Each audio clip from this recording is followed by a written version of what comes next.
Helo, Dr Gareth Llyr Evans ydw i, ac mi dwi'n darlithydd mewn theatr a pherfformio yma yn adran astudiaethau theatr ffilm a theledu yn Prifysgol Aberystwyth. Bob blwyddyn ystod tymor y Hydref, mae myfyrwyr ar y radd BA Drama Theatr yn dilyn modiwlau ymarfer cynhyrchu. Mae rhain o fodiwlau sydd yn cael ei dysgu am ddeuddydd llawn bob wythnos fel arfer, ac yn ystod wythnos olaf neu wythnos olaf ond un y tymor, mi rydyn ni'n llwyfannu cynhyrchiad. Mae'r cynhyrchiadau yma'n rhoi sylweddol, fel arfer rhwng 90 munud a 2 awr o hyd, ac ar gyfer cynulleidfa gyhoeddus.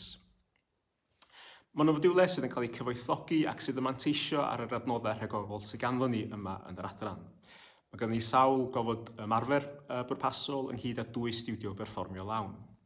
Hefyd, gan yn bod ni'n nid yn unig yn adran o astudiaethau theatr, ond hefyd astudiaethau ffilm a theledu, mae gan ni adnoddau gyfryngol broffesiynol.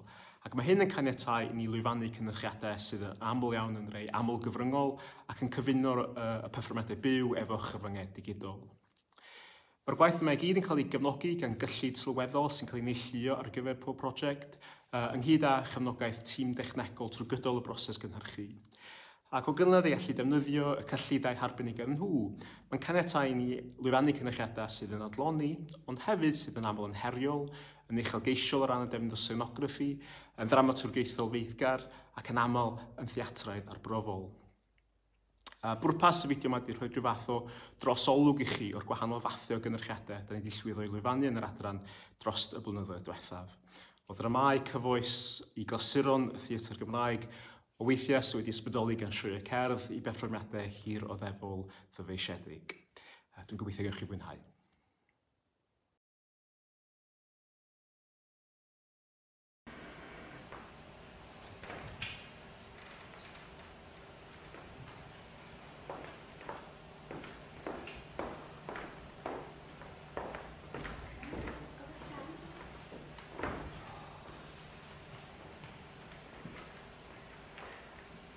Pwy sy'n credu ei bod yn ddifriog?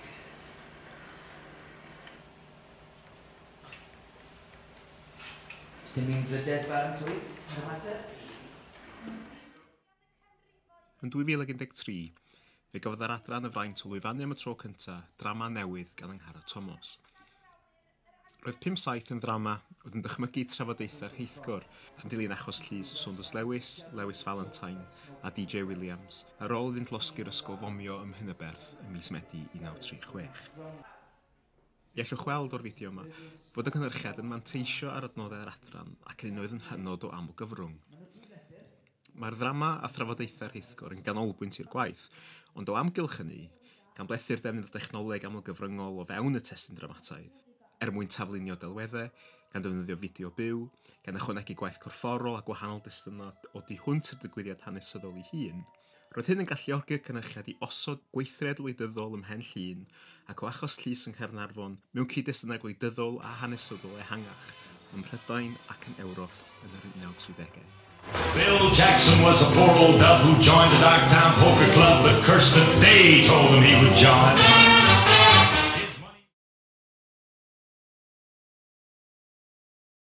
Pwy mae nhw? Pwy ydw i? Pwy? Pwy y mae y dynion yn eddywedydd fy mod i?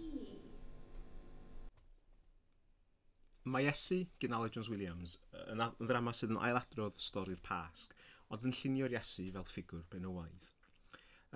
Pan ddaron ni lwyfannu'r ddrama yn 2014, dyma oedd y tro cyntaf i'r ddrama gael ei llyfannu ers y cynhyrchiad cyntaf yn 2008. Bryd hynny, llyfannwyd y ddrama gan Theatr Genedlaethol Cymru, dan gyfarwyddyd Kevin Roberts. Ac oedd y cynhyrchiad yna'n gymharol fawr.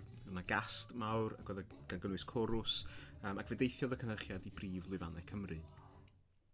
Efo dim ond 4 o berfformwyr felly, roedd y cynhyrchiad yma chydig bach yn llai. Ac felly, mwyn gallu llwyfannu'r ddrama, mwyn gallu perfformio holl gymeriadau, be nath ni oedd creu peiriant theatr. Roedd hyn yn golygu bod yr actorion yn newid cymeriad rhwng bob golygfa, gyda pwy oedd yn y chwarae'n cael ei deflynio ar wal yn ystod pob newid.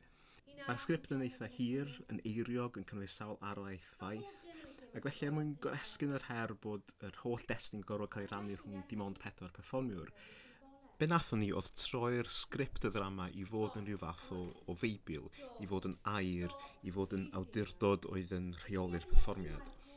Felly ar gyfer pob golygfa, roedd un darllenydd wedi ei glusnodi, ac roedden nhw'n darllen y sgript oedd yn cael ei fwydo'n fyw i glustffonau oedd yn glustia pob un o'r perfformwyr eraill. Beth mae hyn yn olygu ydy bod ni wedyn yn gallu dinistrio y gair, ac felly yn yr olygfa pan oedd yr iesu yn cael ei harestio, be nathon ni oedd dinistrio y sgript, ac felly o ganlyniad roedd angen i'r perfformwyr wedyn gofio'r sgript o gof. Roedd angen nhw berfformio'r narratif i actio, i theatricaleiddio y stori. A felly trwy gofio ac actio straeon o'r newydd, o berchnogi ac o berfformio'r narratif o gof am y tro cyntaf, ar derfyn y perfformiad roedden nhw'n mynd at graidd y ddrama. Cristionogaeth. Ofer gwyl. Dyna drefn, a Judas. Da chi'n cofio hwnnw? Ydych hyn iddo rhoi wallt coch. Y bradwr, y Cris lafur, yr hen iddew iddo fo. Diwdyn, diwdyn, Diwdyn!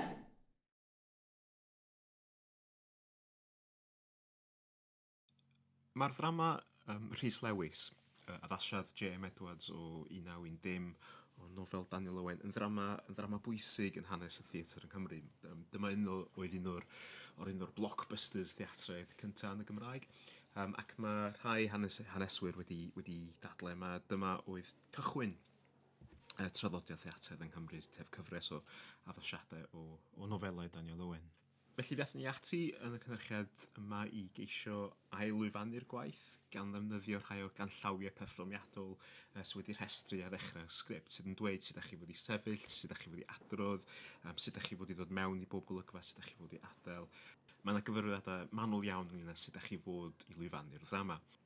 Ac felly be nathon ni efo'r cynhyrchiad oedd ceisio ystyried sut mae modd llwyfannu'r ddrama yma sy'n ddrama hanesyddol bwysig, ond sydd efallai erbyn hyn mewn sawl ffordd yn amherfformiadwy. Be nathon ni felly oedd perfformio'r act gyntaf yn union yn ôl y cyfarwyddiadau sy'n cael ei rhoi yn y sgript.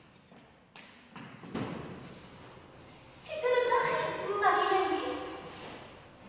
Wel, rydw i'n reit fflat Margaret Pytars. Eisteddwch. Na, mae'n rhaid i mi fynd, ond bod ni'n just yn dod mewn i weld sut yr wydd a chi yn yr helynt yma. Ac wedyn ar ddiwedd yr act gyntaf, be nathon ni oedd dod â 2 sgrin ymlaen, ac ar y sgrin ar y dde yn fan hyn, roedd ni'n defnyddio sgrin werdd ar gyfer perfformio'r ddrama, ac felly'n defnyddio delweddau ar y sgrin werdd er mwyn cyfleu gwahanol leoliadau a gwahanol olygfeydd. Ac yna ar y sgrin ar y chwith, be oedden ni'n neud oedd torri ar draws y ddrama, yn cynnig crynodeb ac yn crynhoi y narratif yn ystod golygfeydd oedd yn mynd ymlaen rhy hir neu oedd yn ddramataidd efallai erbyn hyn yn teimlo chydig bach yn aneffeithiol. Oedden ni hefyd yn defnyddio'r sgrin ar y dde er mwyn ymyrryd ar perfformiad, er mwyn tanseilio'r perfformiad mewn am ffyrdd, ond hefyd mewn ffordd o ddechrau archwilio arwyddocâd hanesyddol y ddrama. Mae yna lyfr gan Hywel Teifi Edwards o'r enw Codi'r Llen, sy'n cynnwys nifer o lyniau o gwmnïau amatur a draws Cymru oedd yn perfformio dramâu yn ystod y cyfnod y mudiad drama ddechrau'r 19th ganrif. Ac mae yna adran benodol yn y llyfr yn ymdrin ag addasiadau o nofela Daniel Owen. Ac roedd y cynhyrchiad felly yn gyfle i archwilio arwyddocâd ffotograffiau, lluniau fel modd o ddogfennu perfformiad, a lluniau fel pethau rydyn ni'n ei ddefnyddio ar gyfer trysori atgofion yn hunain. Ysbrydolwyd y defnydd o 2 sgrin, a'r syniad o gynnig narratif amgen ochr yn ochr y narratif y ddrama gan waith y cyfarwyddwr Katie Mitchell a'i haddasiad llwyfan hi o'r gyfrol Y Papur Wal Melyn gan Charlotte Perkins Gilman a hefyd ei chynhyrchiad hi o'r opera Lucia di Lammermoor gan Donizetti.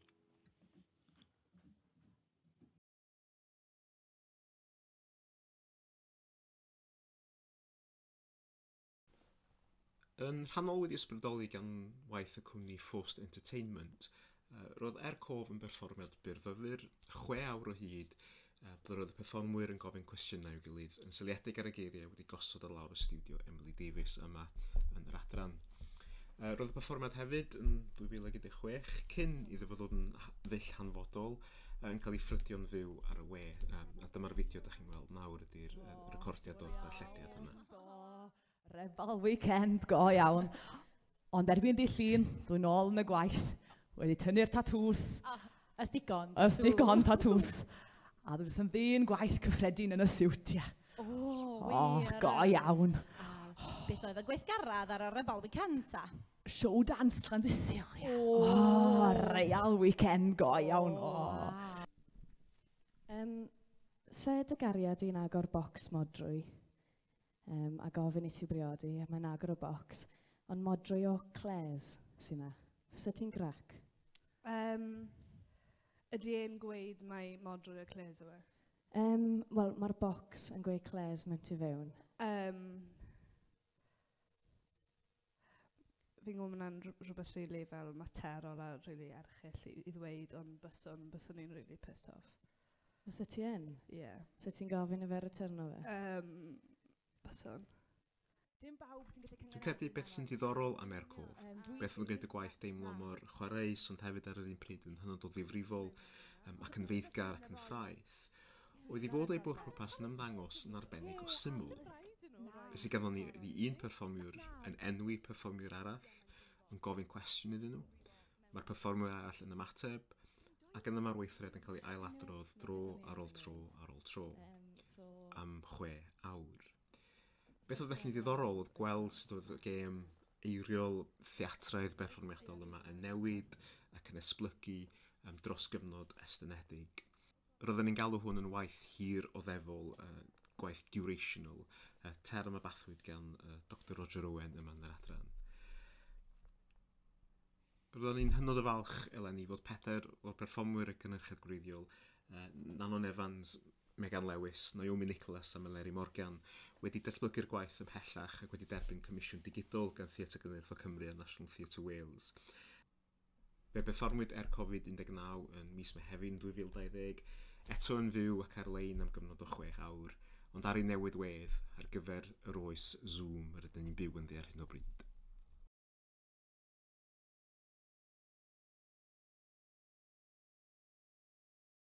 From the top, 5, 6, 7, 8! Ar gyfer cymer dy le, byddai'n ni gychwyn gan ddefnyddio recordiad bootleg, sef recordiad anghyfreithlon wedi dynnu o'r gynulleidfa o'r sioe gerdd Y Chorus Line. Ac roedd y recordiad yn un du a gwyn eitha aneglur o'r casg gwreiddiol yn 1975. Mae o'r gael ar YouTube os ydych chi eisiau weld o. A be nathon ni oedd defnyddio track sign y perfformiad fel rhyw fath o bwynt dechrau ar gyfer y gwaith. Oedd strwythur y gwaith yn rhannol wedi ei ysbrydoli gan y perfformiad quartet gan y cwmni Quarantine o Manceinion. Ac felly un o'r pethau ni'n ceisio wneud efo perfformiad oedd archwilio cysyniad o berfformio, o fod yn ddiffiant, o fod yn authentic ar lwyfan, o berfformio fel chi'ch hun, ac yn gwneud hynny trwy defnyddio 3 dull perfformio oedd yn cyferbynnu. Felly roedd cymer dy le yn perfformiad mewn 3 rhan. Yn y rhan gyntaf, mi roedden ni yn meimio i rannau o'r recordiad sain Y Chorus Line. My name is Judy Turner. My real name is Lana Turner. No. Go on, Deanna. Helo, enw fi yw Stephanie Davies, dwi'n 20 mlwydd oed ac dwi'n dod o Caerphilly. A na, cyn ti'n gofyn, dwi byth wedi fod ar y sioe Valley Cops, ond ddim yn gwybod pam ti'n gofyn fi hyn, gyd o hyn ar cefn fy headshot. I know. Now tell me what's not on it. Ac wedyn yn yr ail ran, mi roedden ni yn cynnal cyfres o berfformiadau 1 i 1. Ac yma roedd y perfformwyr yn trafod efo un i ddod o'r gynulleidfa ar y tro eu profiadau nhw o berfformio ac yn cynnal rhyw fath o weithred ar yr un pryd. Roedd un perfformwyr yn gwneud paned i chi, roedd un arall yn creu fflag, roedd un arall yn peintio tatŵ o emyn ar ei fraich. Ac wedyn yn y drydedd ran, ar ôl perfformio ffug, ar ôl meimio, ar ôl perfformio, trafod profiadau o berfformio, jyst efo un person arall mewn modd yn eitha cuddiedig a phersonol a ffreifat. Roedd pawb wedyn yn cymryd cyfle i berfformio. Yn perfformio fel nhw eu hunain yn ddiffiant. Roedd rhai felly yn canu can, eraill yn adrodd cerdd, rhai eraill yn cael gwaith corfforol. Ac felly beth oedd y perfformiad yn ei ddathlu ac yn ei glodfori mewn ffordd arbennig o ungol oedd bod pawb yn gallu meddu ar sgiliau perfformiadol sydd yn drawiadol ac sydd yn ddilys ar lwyfan pan maen nhw'n cael y cyfle i wneud hynny.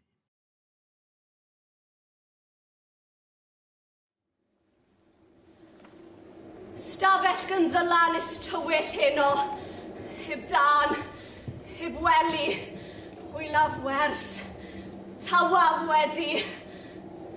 Stafell gan ddylan ys tywyll heno, heb dan, heb ganwyll, na mynd yw pwy am dyrru pwyll. Stafell.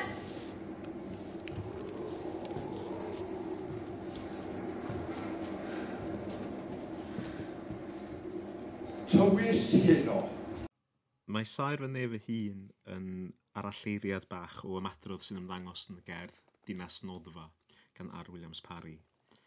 Ac mae gerdd yn cael ei ddyfynnu gan gymeriad Bet yn y nofel Tywyll Heno gan Kate Roberts, a gyhoeddwyd yn wreiddiol yn 1962. Mae'r nofel yn cael ei disgrifio fel stori fer hir ac yn cael ei adrodd o safbwynt Bet. Ac mae'r gwaith yn ymdrin â iechyd feddwl y prif gymeriad, ond hefyd y disgwyliadau cymdeithasol oedd yn cael ei roi ar fenywod ac yn enwedig ar reigiau i weinidogion. Ac felly mae'r nofel hefyd yn ymdrin ag dirywiad mewn diwylliant anghydffurfiol. Ond mewn amryw o ffyrdd hefyd mae'r gwaith am yr hyn mae Bet yn methu i fynegu, am yr is-destun, a'r hefyd y gwaith mae hi'n wneud, y llafur, y gwaith mae hi'n wneud o ddyletswydd i'w theulu ac i'w gŵr sydd yn aml iawn yn anweledig. Ac fel perfformiad felly, roedd Saer fy nef ei hun yn ceisio amlygu y gwahanol fathau o lafuriau yma. Yn derfynio'r cychwyn, y byddwn ni'n darllen y nofel o'r dechrau i'r diwedd, a dyna fyddai hyd y perfformiad, ac oedd y perfformiad felly yn 2 awr o hyd. Roedd yn hanol wedi ysbrydoli gan y perfformiad GATS, gan y cwmni Elevator Repair Service o Efrog Newydd, sydd wedi creu perfformiad enwog 8 awr o hyd, lle maen nhw'n darllen y nofel The Great Gatsby o'r dechrau i'r diwedd. Roedd y perfformiad felly'n cychwyn efo'r perfformwyr yn darllen y gwaith, ac oedden ni'n gwybod pwy oedd y cymeriadau am bod nhw'n defnyddio cardiau efo enw bob cymeriad ar ffrynt tair ddesg oedd wedi cael ei gosod ar y llwyfan.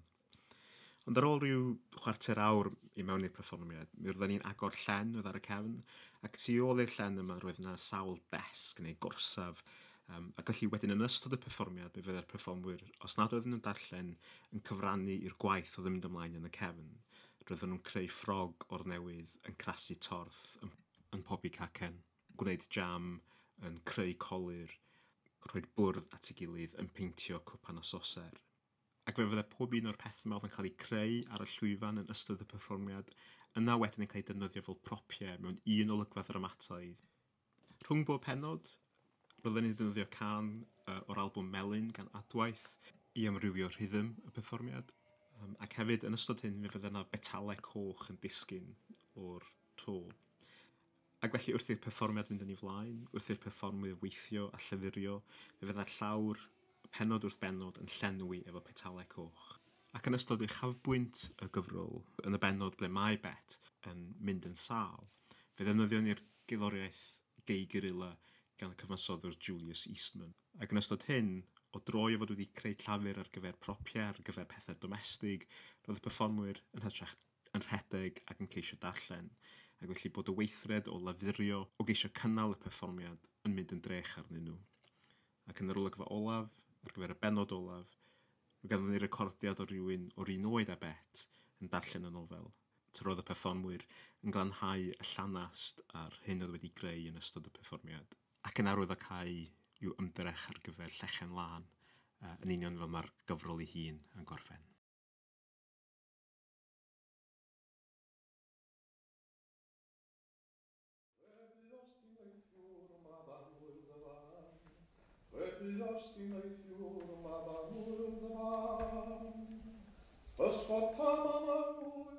Deifo'r gyfarfod ydy'r cyfreithiad Cymraeg o 1929 gan Magdalen Morgan, o'r ddrama enwog Change gan Geo Francis ac oedd ei llyfennu am y tro cyntaf yn 1913.